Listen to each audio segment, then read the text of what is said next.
Et donc on continue avec le Talmud, donc DAF 33a. Donc section Shabbat. Alors, DAF 33a. Qui mangent et ne font rien pour subvenir à leurs besoins. Il faut commettre à leur mari le péché de vol. Il est écrit, je t'ai frappé de rouille et de moisissure. La multitude de vos jardins, de vos vignes, de vos figuiers et de vos oliviers est dévorée par le ver des palmiers. Amos 4.9. Il est écrit ce que le ver des palmiers a laissé. La sauterelle l'a mangé. Et ce que la sauterelle a laissé, l'arpenteuse l'a mangé. Et ce que l'arpenteuse a laissé, la chenille l'a mangé. Joël 1.4. Il est écrit, quelqu'un saisit la main droite et il a faim. Et il mange à la main gauche. Il n'est pas rassasié, il mange chacun la chair de son bras. Bézar 0 haute. Ésaïe 9.19. Ne le lisez pas la chair de son propre bras, Bézar 0 haut. Plutôt la chair de sa propre progéniture, Bézar Zao. Toutes les punitions pour vous, pour vol énumérées ci-dessous, étaient explicitement mentionnées dans les versets. En outre, les sages ont dit qu'en raison du péché de retard de la justice, c'est-à-dire que les jugements tardent à rendre leurs décisions pour des raisons personnelles et de la distorsion de la justice, c'est-à-dire que les juges déforment intentionnellement leur verdict, et de l'erreur judiciaire résultant de la négligence, et à cause de l'abandon dans l'étude de la Torah, la violence et le pillage abondent dans le monde. Et la peste et la famine surviennent, et les gens mangent et ne sont pas rassasiés, et ils mangent leur pain mesuré au poids. Comme il est écrit, et j'apporterai sur vous une épée qui exécutera la vengeance de l'alliance, et vous serez rassemblés dans vos villes, et j'enverrai la peste parmi vous, et vous serez livrés entre les mains de l'ennemi. Lévitique 26-25. Et alliance ne signifie rien d'autre que la Torah. Comme il est dit, si mon alliance n'est pas avec vous le jour et la nuit, et je n'ai pas établi les ordonnances du ciel et de la terre. Jérémie 33-25. L'étude de la Torah est la mitzvah pratiquée de jour comme de nuit. Il est écrit à propos de ce châtiment, quand je briserai ton bâton de pain, 10 femmes cuiront ton pain dans un four, et elles te rendront ton pain au poids. Et vous mangerez sans être rassasiés, Lévitique 26-26. Il est écrit, même parce qu'ils ont rejeté mes ordonnances et que leur âme a abhorré mes statuts, Lévitique 26-43. Tous ces châtiments résultent de la violation de l'alliance de la Torah et de la perversion de la justice. À cause du péché du serment prêté en vain et d'un faux serment, et de la profanation du nom de Dieu et de la profanation du Shabbat. Les bêtes sauvages abondent dans le monde et les animaux domestiques cessent d'exister.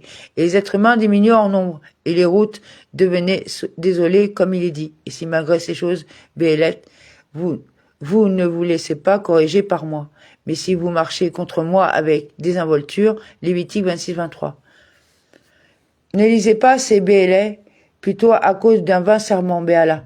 Il est écrit que le châtiment pour cela est, j'enverrai parmi vous les bêtes des champs qui vous dépouilleront vos enfants et détruiront votre bétail, et vous les réduiront en petit nombre et vos voies deviendront désolées. Lévitique 26-22. Il est écrit à propos d'un faux serment. Et tu ne jugeras pas faussement par mon nom au point de profaner l'alta, le nom de ton Dieu. Je suis l'Éternel. Lévitique 19-12. Il est écrit concernant la profanation du nom de Dieu. Et vous ne profanerez pas, Théalilou, mon saint nom, Lévitique 22-32. Il est écrit à propos de la profanation du Shabbat. Quiconque le profanera, Léa, sera sûrement mis à mort. Exode 31-14. Et déduire au moyen d'une analogie verbale, Gézéra, Java, à la profanation Ilul du Shabbat, de la profanation Ilul d'un faux serment. Tout comme le châtiment pour un faux serment et la désolation et les bêtes sauvages, on reçoit les mêmes châtiments pour avoir profané le Shabbat et le nom de Dieu. À cause du péché de sang versé, le saint temple est détruit et la présence divine quitte Israël. Comme il est dit, vous ne polluerez donc pas le pays dans lequel vous êtes. Pour le sang, il pollue la terre. Et aucune expiation ne peut être faite pour le pays pour le sang qui est versé, si ce n'est par le sang de celui qui l'a versé. Et vous ne souillerez pas le pays que vous habitez, au milieu duquel j'habite. Car moi, l'Éternel, j'habite au milieu des enfants d'Israël. Nombre 35, 33, 34. Mais si vous souillez le pays, vous ne l'habiterez pas. Et je n'y habiterai pas. En raison du péché des relations sexuelles interdites et du culte des idoles et du fait de ne pas laisser la terre en jachère pendant les années sabbatiques et jubilaires. L'exil vient dans le monde et il exile le peuple juif de leur terre et d'autres viennent s'installer dans leur pays. lieu, comme il est dit à propos des relations sexuelles illicites, car toutes ces abominations ont été commises par les hommes du pays qui étaient avant vous, et le pays est souillé, afin que le pays ne vous expulse pas non plus lorsque vous le souillez, comme il a expulsé la nation qui était avant vous. Lévitique 18, 27 à 28. Et il est écrit, et le pays fut souillé, c'est pourquoi j'ai châtié sur lui son iniquité, et le pays a expulsé ses habitants. Lévitique 18, 25. Et il est écrit, afin que le pays ne vous expulse pas non plus, lorsque vous le souillez, comme il a été expulsé la nation qui était avant vous. Et concernant le culte des idoles, il est écrit, et je jetterai vos cadavres sur les cadavres de vos idoles, Lévitique 26, 30. Et il est écrit, et je réduirai vos sanctuaires en désolation, et je ne sentirai plus l'odeur de vos douces odeurs, Lévitique 26, 31. Et je vous dispenserai parmi les nations, et je tirerai l'épée après vous. Et votre pays sera une désolation, et vos villes seront un désert, Lévitique 26, 33. Concernant le péché du non-respect des années sabbatiques et jubilaires, il est écrit, alors le pays recevra ses shabbats aussi longtemps qu'il sera désolé et que vous serez dans le pays de vos ennemis. Alors même le pays se reposera et rendra ses shabbats. Lévitique 26, 34, il est écrit, tant qu'elle sera désolée, elle aura du repos. Même le repos qu'il n'y avait pas pendant vos shabbats lorsque vous y habitiez. Lévitique 26, 35. À cause du péché et du langage vulgaire, les troubles abondent et les décrets sévères sont renouvelés, et les jeunes parmi les ennemis d'Israël, une référence euphémistique à Israël, meurent, et les orphelins et les veuves crient à l'aide et ne reçoivent pas de réponse, comme c'est le cas, a déclaré. C'est pourquoi l'Éternel n'aura aucune joie pour leurs jeunes gens, et n'aura pas non plus de compassion de leurs orphelins et de leurs veuves. Car tout le monde est impie et méchant, et toute bouche parle de manière insensée. Malgré tout cela, sa colère ne s'est pas détournée, mais sa main est toujours étendue. Ésaïe 9,16. La Gemara explique quel est le sens de la phrase, mais sa main est toujours tendue. Rabbi Hanan bar Rava a dit, tout le monde sait pourquoi la mariée entre dans le dé de mariage. Aucun secret n'est révélé. Cependant, quiconque en parle vulgairement, même si d'en haut on lui scellait un décret de 70 ans de bonne fortune, il le transformerait en mauvaise fortune à cause de ce péché. Et Rabba Barchela a dit que Rav Ishda a dit, quiconque parle vulgairement, il approfondit pour lui la Géhenne. Comme il est dit, la bouche qui parle de perversité est une fosse profonde. Celui qui est arboré du Seigneur y tombera. Proverbe 22, 14. C'est-à-dire que la Géhenne est approfondie pour celui qui parle vulgairement. Rav Nahman bar Israq a dit, même celui qui entend des paroles vulgaires et se tait est puni comme il est dit. Celui qui est abhorré du Seigneur y tombera, même s'il ne parle pas du tout. Et dans la même veine, Rav Oshaya a dit, quiconque se prépare à commettre un péché, des blessures et des contusions apparaissent sur lui comme il est dit, des blessures aiguës pour celui qui se consacre au mal. Ainsi font les rayures qui atteignent les parties intérieures, Proverbe 20, 30.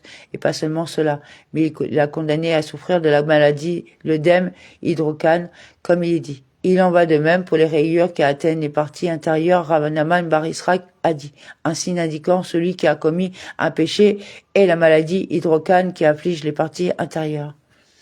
Les sages ont enseigné dans une Beretta, il existe 3 types de hydrocane. Celui qui vient en punition du péché, épais, et ce qui est le résultat de la faim est gonflé mais pas aussi épais. Et celle causée par la sorcellerie est maigre. Et la chair du malade devient maigre ailleurs. La Gemara raconte, Shmuel Akatan est tombé malade du hydrocane. Il dit, maître de l'univers qui tira au sort, c'est-à-dire qu'il pourra déterminer que cet hydrocane n'est pas la conséquence du péché.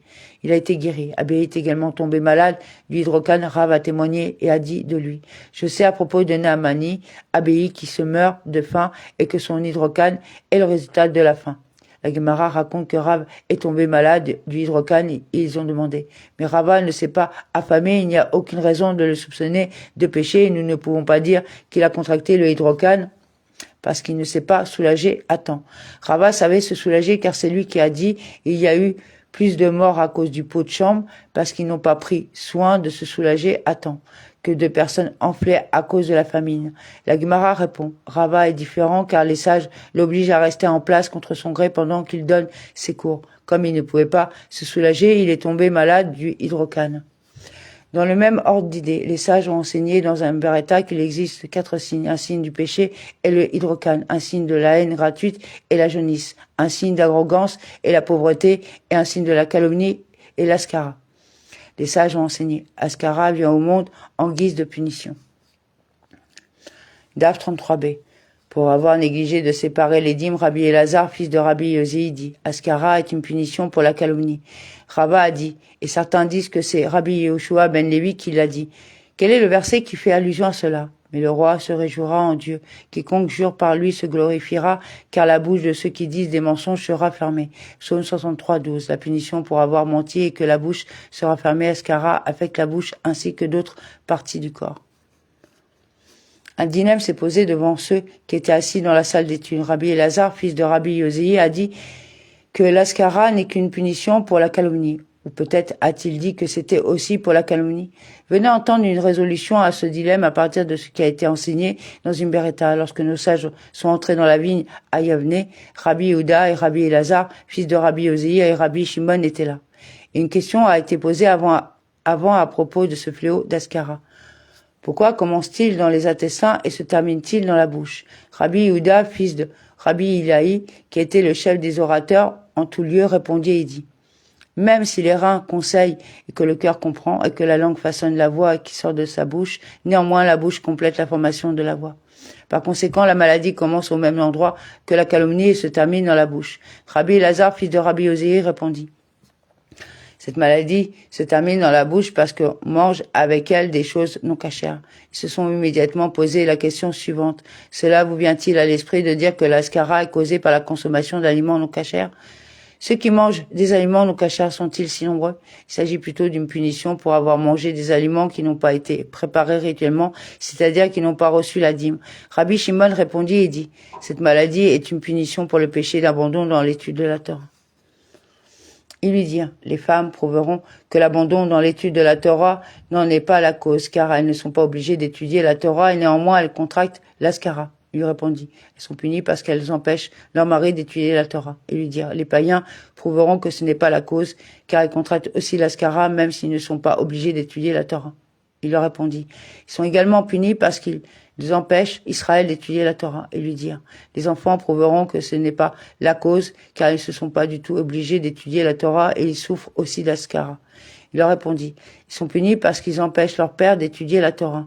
Ils lui dirent: les écoliers prouveront que ce n'est pas la cause, car ils étudient la Torah et pourtant ils souffrent d'Askara. La Gemara répond: là, cela doit être compris conformément à la déclaration de Rabbi Guirion, comme l'a dit Rabbi Guirion. Et certains disent que c'est Rabbi Yosef, fils de Rabbi Shemaya, qui l'a dit. À une époque où il y a des justes dans la génération, les justes sont saisis, c'est-à-dire qu'ils meurent ou souffrent pour les péchés de la génération. S'il n'y a pas de justes dans la génération, les écoliers qui sont également sans péché sont saisis pour les péchés de la génération. Rabbi Israq bar Zeiri a dit. Certains disent que Rabbi Shimon ben Zenira a dit. Quel est le verset qui fait allusion à cela? Si tu ne le sais pas, toi, la plus belle d'entre les femmes, marche sur les traces du troupeau et fais paître tes chevreaux près des tentes des bergers. Mishkenot. Cantique des Cantiques 1.8. Et nous disons en explication de ce verset, ce sont les agneaux qui sont pris en garantie, Amemushkanin, ce qui est étymologiquement similaire au mot Mishkenot, à la place des bergers. Si les bergers, les dirigeants de la génération corrompent les multitudes, les jeunes enfants meurent à cause de leurs péchés. En ce qui concerne le dilemme, concluez-en que Rabbi Elazar, fils de Rabbi Yosei, a dit que la maladie de l'Askara résulte également de la calomnie, car la Beretta constitue une cause supplémentaire de la maladie. La Gemara commente en effet: concluez-en. Dans cette Beretta, Rabbi Yehuda est décrit comme le chef des orateurs en tout lieu. La Gemara demande: et pourquoi l'ont-ils appelé chef des orateurs partout? La Gemara raconte que cela est dû à un incident survenu lorsque Rabbi Yehuda, Rabbi Yosei et Rabbi Shimon étaient assis. Et Yehuda, fils de converti, était assis à côté d'eux. Rabbi Yehuda ouvrit et dit: comme les actions de cette nation, les Romains sont agréables alors qu'ils établissaient des marchés, des ponts et des bains publics. Le rabbin Yosei resta silencieux.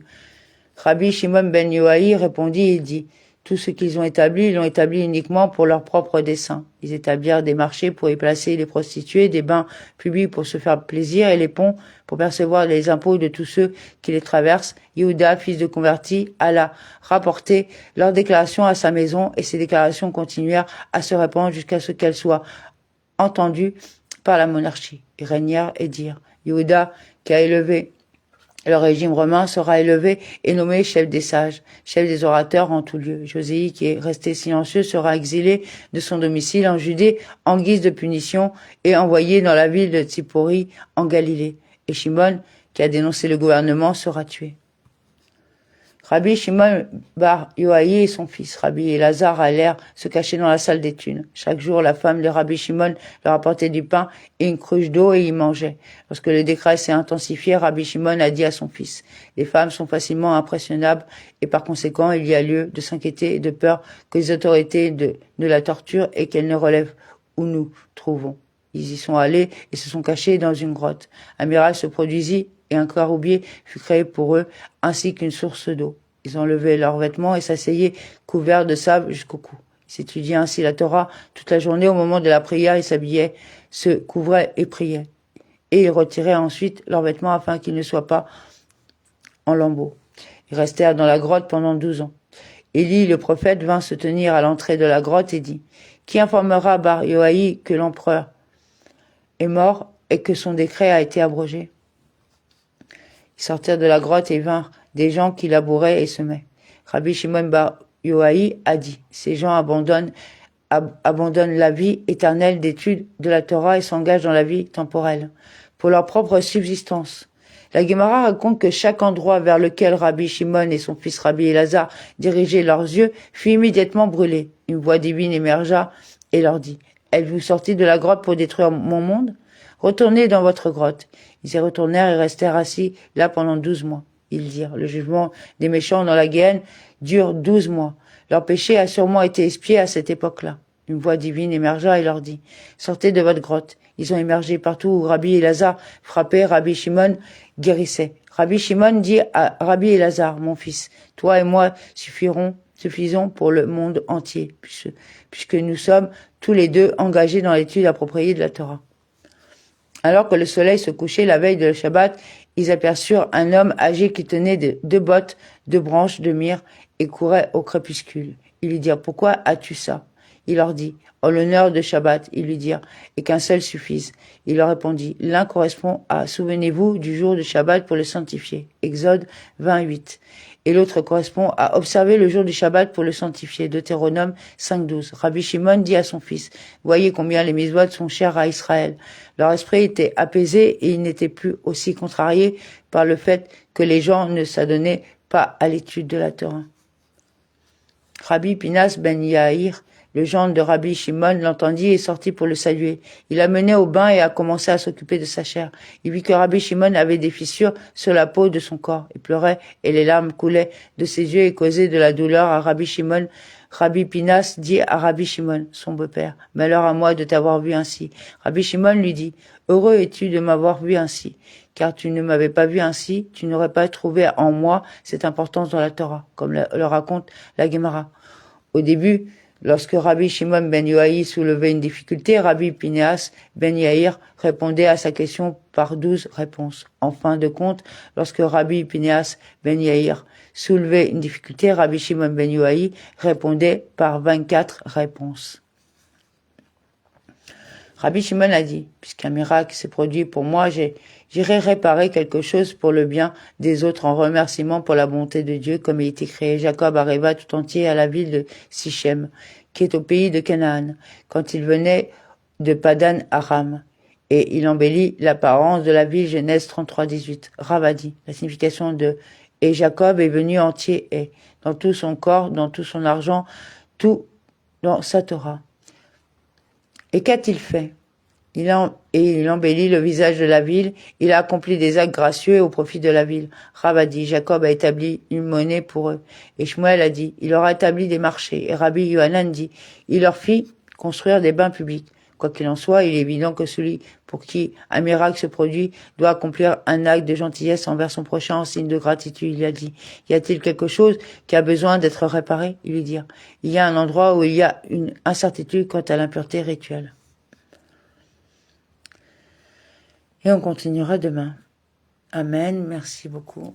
Et si vous pouvez partager, parce qu'apparemment on a des problèmes au niveau antenne, pour que les gens puissent avoir